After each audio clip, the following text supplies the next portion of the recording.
President Johnson, thanks for the introduction and for your leadership, most of all for your friendship. Thanks to all the thousands of members across America. One of the most important organizations in our country. And a special thanks, I mean this sincerely, to the members of Congress who are here, including Nevada's own Stephen Horsford, Chair of the Congressional Black Caucus. I don't know where he is, I know he's out there. And so many members of the CBC members, defending freedom, like Benny Thompson of Mississippi, Chair of the January 6th Committee. And the best friend anyone can have, Jim Clyburn of South Carolina.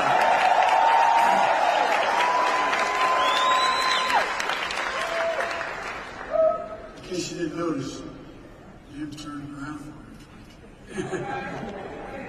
Look, in June of 1947, Harry Truman became the first president to speak at this convention. And he was remembered for a lot of things. With the help of the NAACP, he desegregated the military. He laid the groundwork for the civil rights agenda. He built upon President Kennedy by that. President Johnson signed the Civil Rights Act of 64, 60 years ago. Harry Truman was president, was often counted out. He was also known for something else.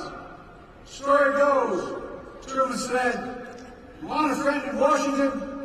Get a dog." Guess what? After the last couple weeks, I know what he means. But that's why it's so great to have girlfriends. I'm not being solicitous. I have girlfriends. So many of you have had my back, but I think I've had yours as well.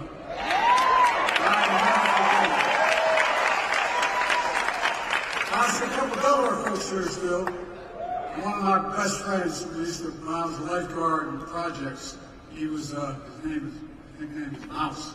I'll see there.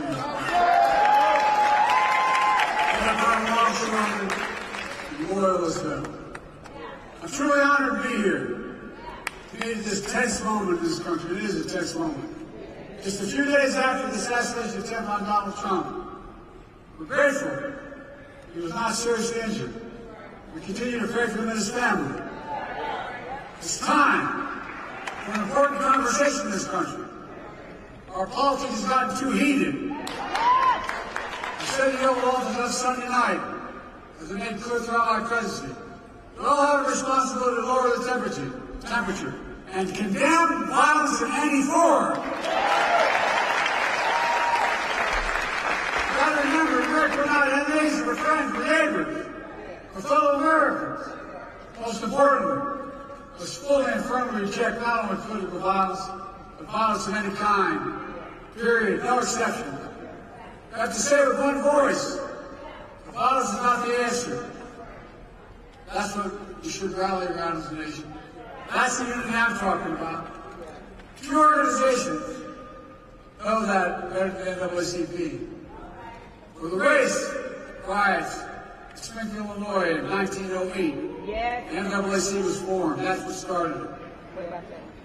You know the pain and the price of violence. You understand, if we're going to talk about standing against violence, we must stand against all violence. We're standing against violence perpetrated against presidential candidates in Pennsylvania. We're standing against all violence. Violence perpetrated against George Floyd in Minnesota. Against black veterans like police officers, Eugene Goodman, on January 6th. Black election workers like Kirby Freeman and Shane Moss in Atlanta.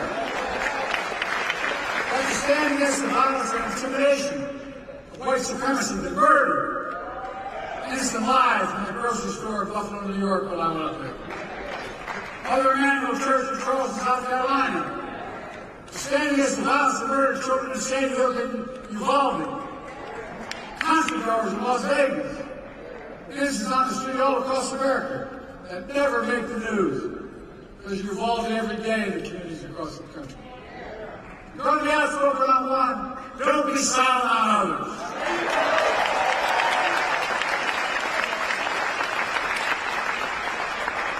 We're going to speak about violence. We're going to speak about guns.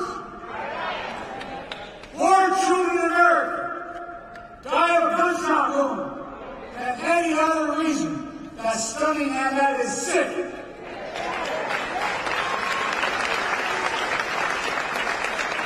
And it's sheer cowardice if we do nothing about it. So, you want to stand against violence in America and join me in getting these weapons of war off the streets of America.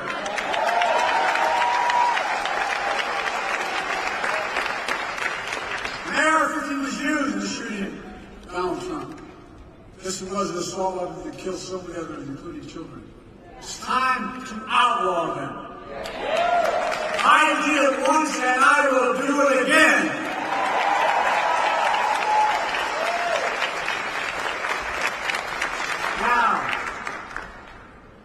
Because we must lower the temperature. Our politics and raise violence, it doesn't mean we should stop telling the truth. Who you are, what you've done, what you'll do, that's fair game. As Harry Truman said, I've never delivered to giving anyone hell. I just told the truth and they thought it was hell. That's what I'm going to do. There is the truth about why Donald Trump's presidency was hell for Black America. He tried to repeal Obamacare. He kicked millions of Black Americans off their health insurance.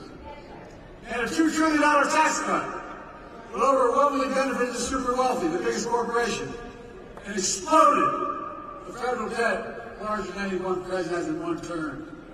He left no room for us to do what we should be doing. Invest in things that affect people's lives, like child care, elder care, and so much more, that grow the economy to help people. His mismanagement of the pandemic was especially devastating to Black communities. Oh, I know that other countries, other communities would call it. That economic crisis drove up Black unemployment, decimated small Black businesses, and we peacefully protested George Floyd's murder. Donald Trump called for the National Guard to go after him. What the hell's the matter with this man? I'm serious. Go figure. A guy who submitted the birth of his lie against Barack Obama saying he wasn't born in America and he wasn't a U.S. citizen. Of course, here's what he thinks of black jobs. I love this phrase, black jobs. It tells a lot about the man and about his character. Folks, I know what a black job is. It's the Vice President of the United States.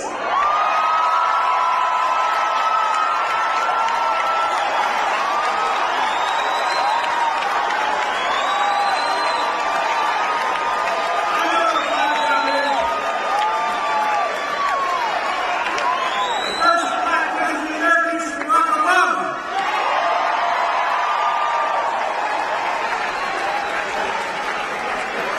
Vice President Barack.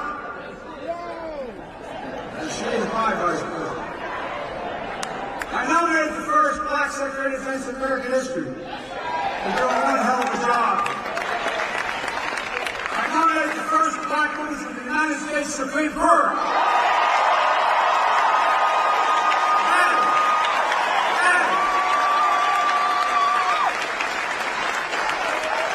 And I promised myself, and I promised America, that my administration would look like America.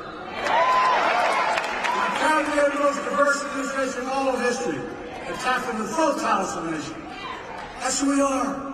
These guys don't get it. That's why we're so successful. I'm serious. That's what makes us the greatest nation on earth. It's not hyperbole. Folks, it's because of you that I'm President and Kamala Harris is Vice President. By the way, she's not only a great Vice President, she could be President of the United States.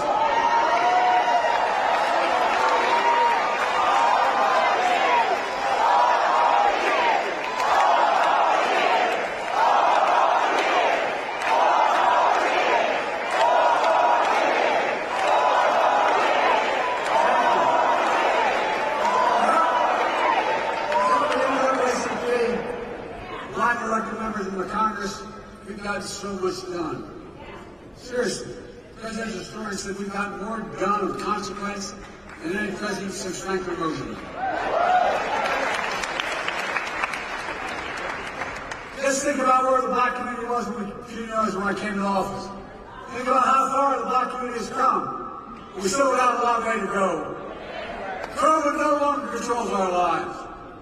Our economy is not free to be literally the strongest economy in the world. Historic low black unemployment. Record growth of black small business. Let me say this again, because Trump is lying like hell about it. Black unemployment hit a record low under Biden-Harris administration. First broadcasting for $1,400 checks plus $300 checks per child, per family, per month in the pockets of people of this country. To get them through the pandemic. Not Trump's administration. Kamala did that. We put more money in the pockets than anyone. We cut black, and in consequence, we cut black child poverty in half. And when we finally get through to people, my economic policy grows the economy when we spend money. Grows it. We grew the American economy to the strongest in the world. And I'm determined to make that tax cut permanent.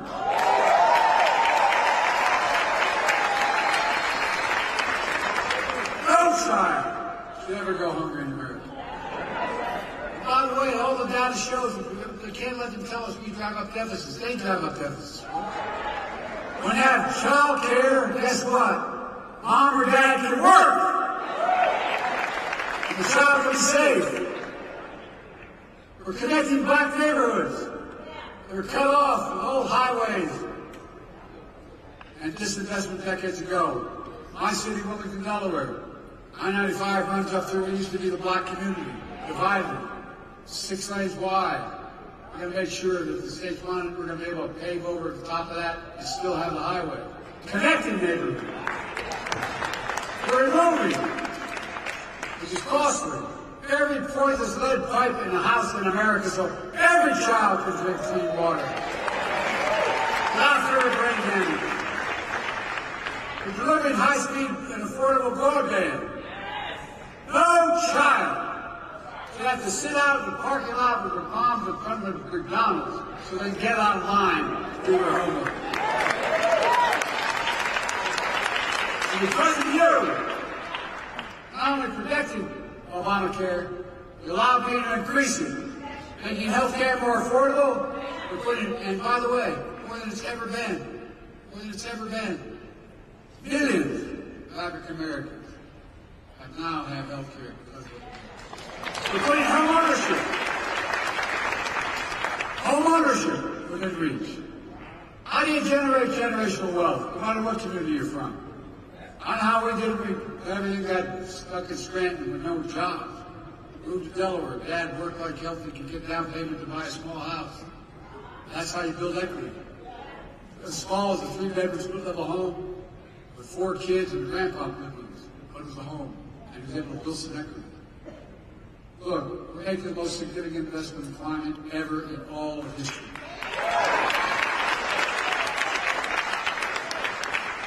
Including the most significant action in environmental justice ever. Look, folks, think about this. My state of Delaware,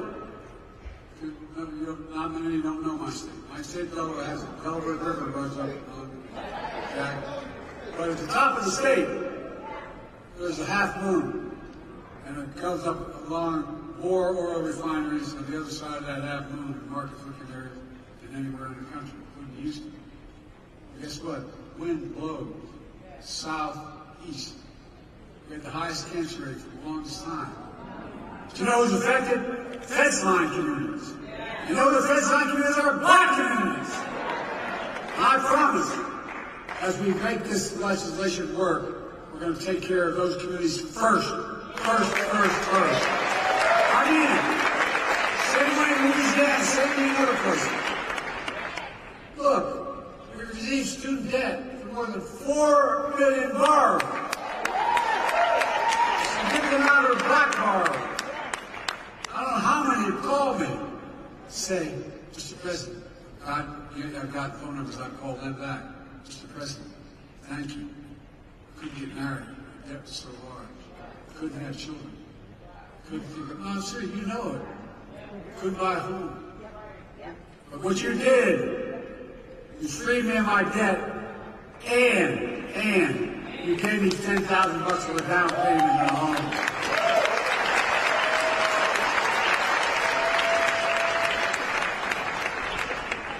This project, 2024, Trump, 2025, Trump deal. You know, he talks about education. HBCUs are as good as any other university. Guess what? Not serious. Not a joke. Tom and I have a constant fight. She says Howard's the best. I say Delaware State's the best. That's how I got my start. My point is this. They don't have the endowment. So what are the jobs in the future? The high-tech jobs in the future. You're going to pay a lot of money. They don't have the money for the laboratories. They don't have the money for all that material. So that's why I've invested a record $16 billion in HBCU.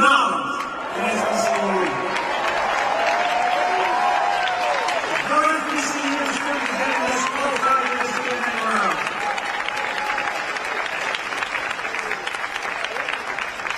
By the way, making sure that no one goes to jail for the mere use or possession of marijuana. The record should be expunged. Hold them back. All told because of you. NAACP making the most significant investments in Black America ever in all of history. We're seeing the results. The racial wealth gap is the lowest it's been in 20 years. Inflation is down. In 3 years, we're coming down further, and we're going to have, as they say, a soft landing.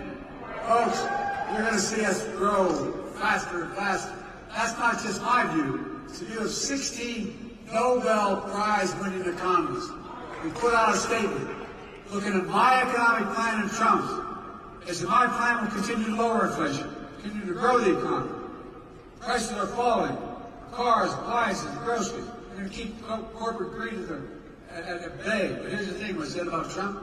They said his policies will cause a recession. Oh, these are not a Democratic outfit. 16 Nobel laureates. Look, I come from the corporate state of the world, Delaware. I know how they work. There are more corporations incorporated in my state than any state in America, all combined. But guess what? You have to deal with corporate greed now. That's all it is. Corporate profits are double since the pandemic. They keep bringing prices down. We have to bring prices down further. Look, folks, the idea that corporate-owned housing is able to raise your rent $300-400 a month, but I'm about to announce you can't raise it more than $55.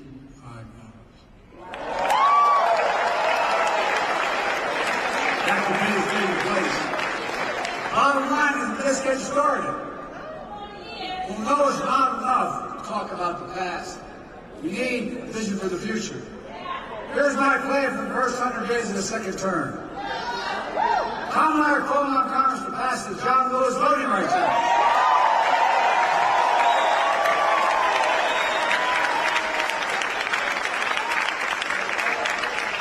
All I was constantly able to do with the executive authority, and we need the act. And we need to pass the Freedom to Vote Act.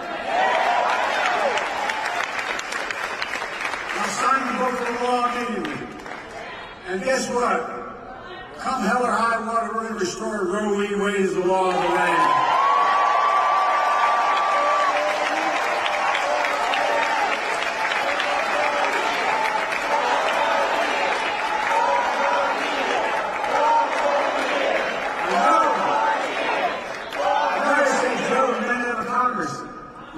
Y'all told me I couldn't pass the Inflation Reduction Act.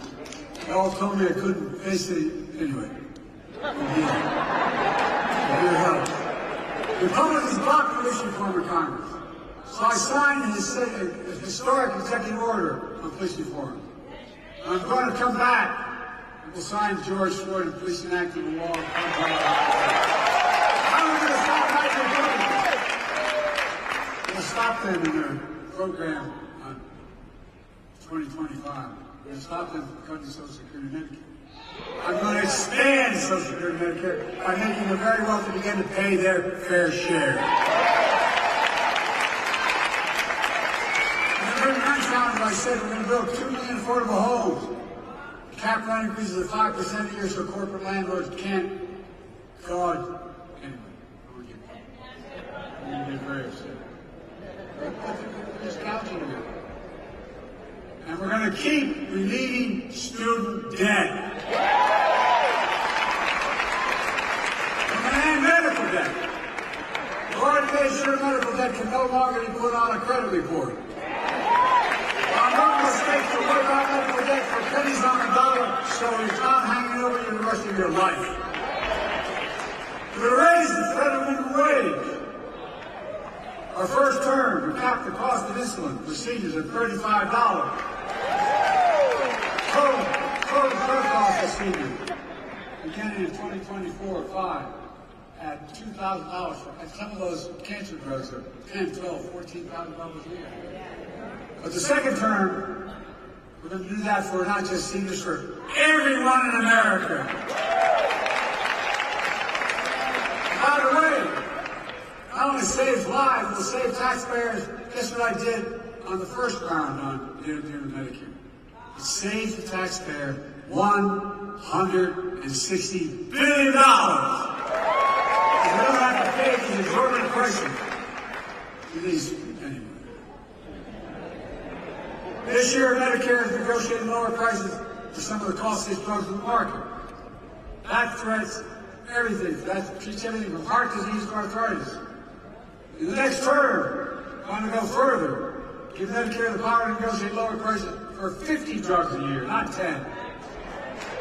That not only will save lives, this year is saving the taxpayer another $200 billion a year. This is saving taxpayer money. By the way, if you notice, all the stuff they said big spend in Biden, we have lowered the deficit on this. We've increased economic growth. Folks, here's what else I'm determined to do. Determined to end Trump's tax cuts to the very wealthy big corporations. To make the tax code fair, ease the burden on working people. I kept my commitment. No one making less than $400,000 I never saw in my life till I got elected president. I pay a penny more in federal taxes. But here's the deal. We have in America, since the pandemic, 1,000 billionaires. 1,000. How much in federal tax they pay? 8.2%. That's the federal tax, 8.2%. We're going to make billionaires pay minimum 25%, which is low. No billionaires should pay lower taxes than a teacher, a firefighter, a nurse, a janitor. That's simply ridiculous. And when we do that, that alone will generate $500 billion in revenue over the next 10 years. Allowing us to lower costs for families. It saves the government money. We can do more on elder care, child care, bringing down the federal deficit, so much more. It's not rocket science, folks. But they've convinced us that any spending of money is costly. It's saving money. Like God's truth, it's saving money. That's vitally important. No. The next president of the United States could appoint 2 or more justices to the Supreme Court. Just imagine. I know the states. Folks, my vision of the future will continue to be all about working people in this nation. And my whole career, go back and look at it. I've not been perfect by any stretch of imagination. But a simple proposition, the family I come from. Neighborhood. Everybody deserves a shot. Just a shot. No guarantee. Give hate no safe harbor. They know behind. That's a stark contrast to my predecessor, the mega officials. They'll do everything. Undo everything the NAACP stands for. But now they're trying to deny it. They're lying about their Project 2025. They want to deny your freedom. The freedom to vote. Have your vote counted. And impose an nationwide ban on abortion. New Vice President, you ever any doubt, man, just take a look at what he's saying. They want to prosecute political enemies. They want to cut Social Security and Medicare. They're away protection for millions of pre-existing conditions, over 400 million people. Stop Medicare from negotiating lower prescription drug prices. Risking people's lives, costing the government more money. They eliminated the Department of Education. Oh, you ought to read it. Saying it's a state issue. Give me a break, state. You know how well we do with the states. We would cut school lunches. Eliminate the Head Start program for lower-income children. Allow employees to stop paying overtime. Employers, stop paying, catch this one, stop paying overtime to hourly workers. Just such good. But give the very wealthy and big corporations move taxes. They've already eviscerated affirmative action. It also decimated diversity, equity, and inclusion all across American life. We're already trying to do it by banning books. We're trying to erase black history. Black history is American history.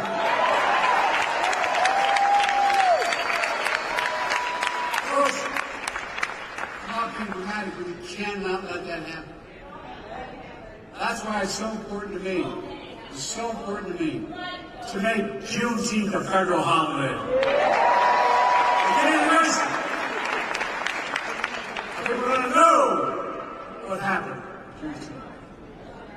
That's why I made federal lynching a federal hate crime in Emmett Till's memory, and that's what we've been reminded. You know what we're trying to do? As well as establish national monuments for Mamie and Emmett Till. So much more. So there's no doubt about what's happened. Look, folks, as I said before, we know black history is American history. It's as simple as that. Let me close with this. Mom tells us, I've been young and now I'm old. Yet I have not seen the righteous forsaken.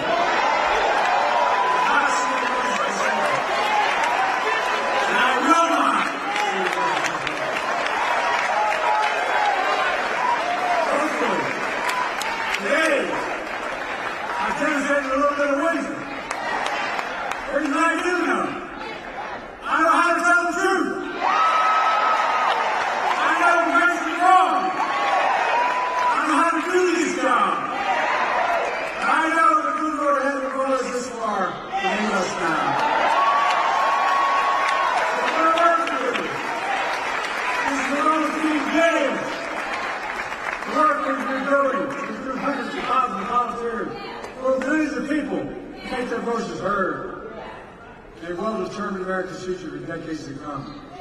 Folks, that's important. We must all be defenders for freedom, justice, equality, and the bedrock of democracy. There's been no more important voice in that truth than the voices of the black community. Americans fail to live up to what we say we believe. You don't give up hope, no matter why. We've always loved this country, even when it has not loved us back. We worked hard as hell. Just think about it. Our children, your children, grandchildren. Ask yourself, what America do you want to leave them? My answer is an America of hope, fairness, opportunity, possibilities. Look, I spent more time with Xi Jinping of China than any other world leader. I was with him in China on the steps of the mountain. He looked at me and he said, "Can you define America?" I said, "God's truth." I said it recorded. I said, "Yes, in one word, America. Possibilities. Nothing is beyond our capacity. America, where it's full of promises to go with everybody. America, where races and violence are no longer the ghost that too long haunted the nation. Folks, it's about you and your families. And everything the NAACP has stood for generations. Freedom, democracy, America. Always marching, always believing, always keeping keeping the faith. We're going to do this. So they ask me, are you all in? I'm all in. I guess that's who we are. We're the United States of America. There's nothing beyond our capacity to do it together. And let's stay together. God bless you all. Thank God.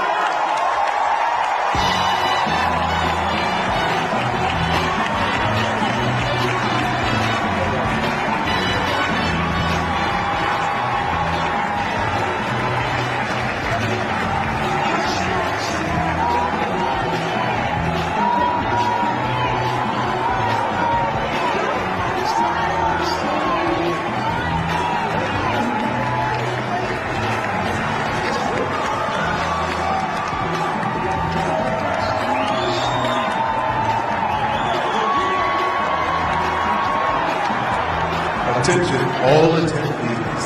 Attention, all. Please remain for this announcement. First, members of the resolution, please enter to the mandate ballroom now.